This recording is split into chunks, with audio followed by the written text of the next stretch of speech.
technicians. So apparently there is a major shortage going on right now with mechanics and auto technicians, and it's starting to become a serious problem. All right, so there's a nationwide shortage of technicians, automotive technicians, no matter what brand it is. People just don't want to do this anymore. And I'm going to show you right now why there's a nationwide shortage of automotive technicians, especially at the dealership level. Let me show you exactly why.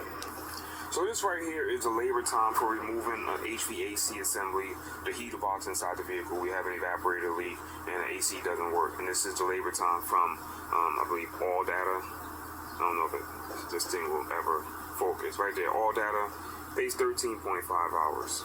See that? 13.5 hours labor to remove the HVAC assembly. Why don't this thing want to focus? And then this is the warranty labor time from Nissan. 4.8. They want me to do that HVAC assembly for 4.8 hours when All Data is saying that it takes like 3 times as much as the warranty time, 13.5. So many of you may not know how technicians get paid. We get paid by the job. If a job pays 2 hours, then we'll get 2 hours no matter how long it takes us to complete that job. Our hourly rate may be $40 an hour. We may get paid $40 an hour, $50 an hour, and we'll only get 2 hours worth of that time to do that job. If it takes us 3 hours, then we'll still get 2 hours for that. So this is the reason, this is exactly the reason why nobody wants to do this anymore. This is why Ford can't get anybody to work on their cars. Now last week the Ford CEO came out and said he had no technicians to fix all of his broken cars, and that's why it takes a minimum of 2 weeks to get your car looked at a Ford dealership. Now I already knew this was true because every time I call my local Ford dealer, they tell me they don't even have a transmission tech. And they gotta send every transmission job an hour out of town to the next nearest dealership that has a tech that can do that work. Now the Ford CEO...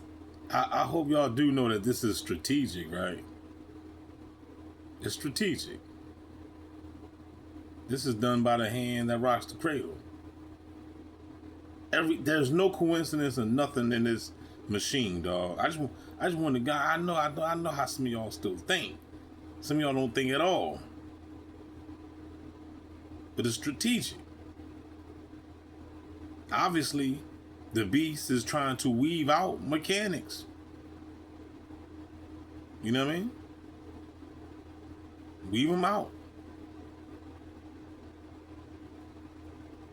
They got something else in mind. There's something else that they getting ready to present to you. It's always something else. These suckers is always doing something behind the scene. They getting ready to reveal it to you in just a matter of time. Whatever it is, they always got something brewing. States that there's over 6,000 bays in Ford dealerships without technicians, and they can't find anybody to fill those roles. And his attitude toward the whole situation is that people should be wanting to fill these roles and wanting to do these jobs, and he just couldn't understand why he can't fill them. Well, hold my beer, Jim, and let me tell you why. Now, your Ford vehicles used to be really nice, reliable vehicles that were simple to fix, but now they're all junk, made with Chinese parts, Chinese computers, and stuff that's not even reliable enough to make it over 100,000 miles. We all know the Ford Focus was a complete disaster, and you had to warranty at least half of them that you built. And these Escapes with the 6-speed transmission, they're failing more than ever. Let's face it, Jim, your vehicles are crap, and instead of designing them properly, you just put all the fixes on the back of your mechanics who you don't pay enough. Not only are the vehicles crap, but you gotta buy fancy scanners, special sockets, and special kits that are expensive just to be able to work on them. Now these are the reasons the mechanic shortage is pretty much everywhere in all dealerships, but Ford is one of the worst about gouging their customers and not paying their techs enough. And then, and even, I mean, even the way they even design these new cars, they making it so hard and difficult for you to even work on them, to the point where you have to take them back to the factory. You know, see, I grew up, you know, back in the day where, you know, we had street mechanics. You know what I'm saying? You know, I've been under the hood several times. I'm not saying I'm a mechanic, but, you know, I didn't, you know, took radiators out my car, you know what I'm saying? Putting an alternator, battery, and all that stuff. I've been in the hood, you know, but that was an older car. I had a Cougar back in the day that I used to do that too. Forgot what year the Cougar was.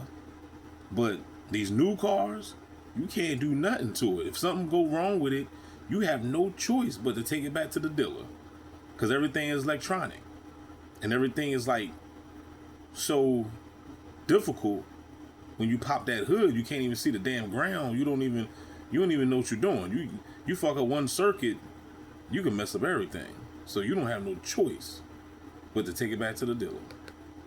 Now, this is a big problem for Ford because Ford doesn't make much money on just selling their cars. They make most of their money on servicing the fleet of their cars that they sell. And without mechanics to service that fleet, they could just go belly up. Now, I see this ending one of three ways. Either Ford will take their cars and start making them better, more reliable, and easier to fix. We know that's probably not going to happen, so their second option is they could pay the mechanics what they truly deserve, a nice fair wage, to fix their junk cars. And the third option is probably what But we all know they ain't gonna do that. They don't want to pay you shit. Jim doesn't want to hear, because if they don't do anything, they could. And that's crazy.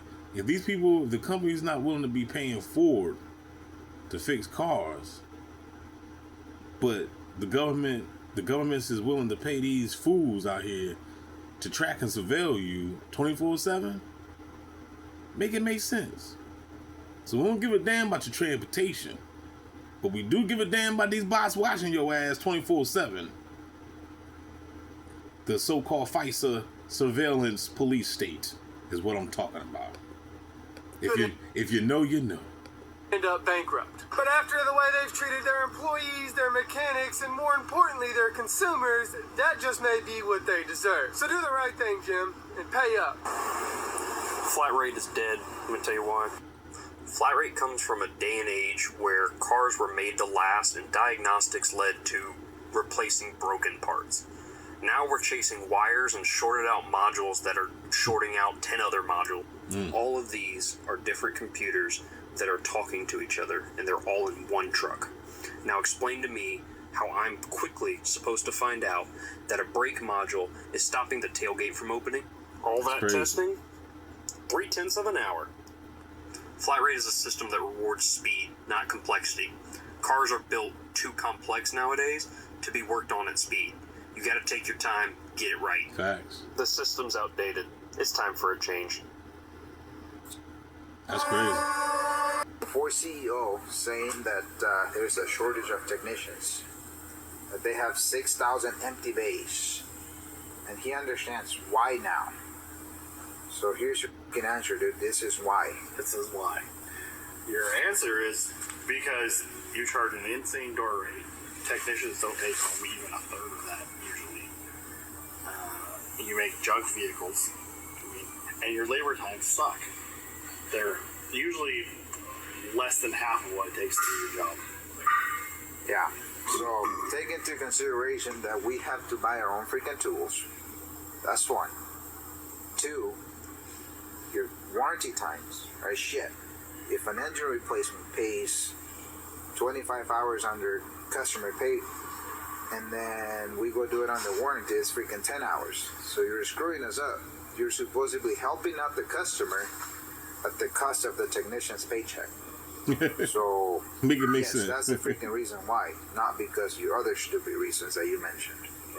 That That is freaking 10 hours. So you're screwing us up.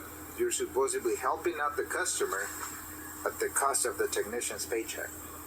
So yes, that's the So they advertise all these commercials about you can become a mechanical technician. You go to class, you go to school. All right, because I'm going to keep it real with you. I thought about it before. I ain't doing this shit now, but I'm talking in the past. I thought about it, man. I'm like, man, I went for this dumbass gang talking about I can go ahead, man, see if I can get financial aid, go to school, you know what I mean, get this certified trade, work as a mechanic, make big money. But now, you know, watching this right here definitely make me say no. Because if they doing this type of shit, this is some fraud crap. How you going to look out for the customer, but then screw over the mechanic and don't want to pay them the proper time and hours? The job is 15 hours to do the damn job, and you gonna pay me for 8? What kind of bull crap is that? But hey, this is the American way. Can I get a no there? freaking reason why, not because your other stupid reasons that you mentioned. That, and on top of overcomplicating simple things that you've had for years that have worked well, you constantly reinvent the wheel, model to model, year to year. making repairs more lengthy and difficult for technicians. That's why everybody's leaving the industry. It's crazy. Pretty simple. So obviously, look. I mean, come on now. This is a push out. It's a push out, man. They doing it on purpose. The hand that rocks the cradle is doing this on purpose because they know that the technicians ain't gonna tolerate this crap. So what's gonna happen? Either they're gonna boycott, they're gonna go on strike, or they just gonna end up quitting.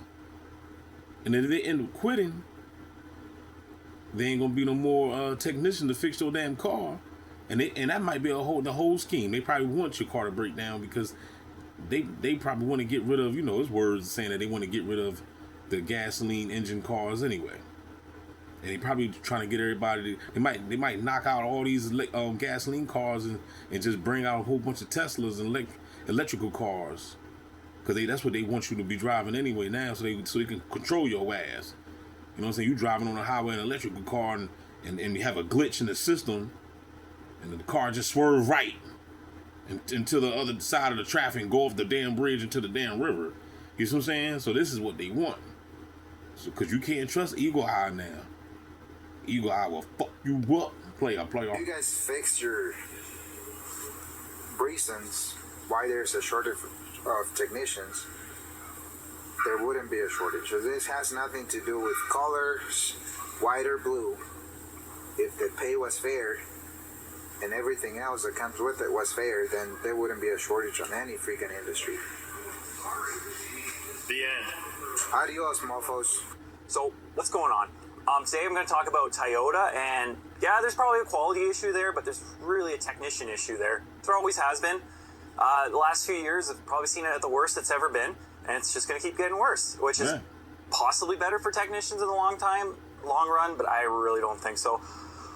So what's happening? So in my neck of the world, Canada, Toyota at the moment has such a backlog on training that they don't have their certified Toyota master techs.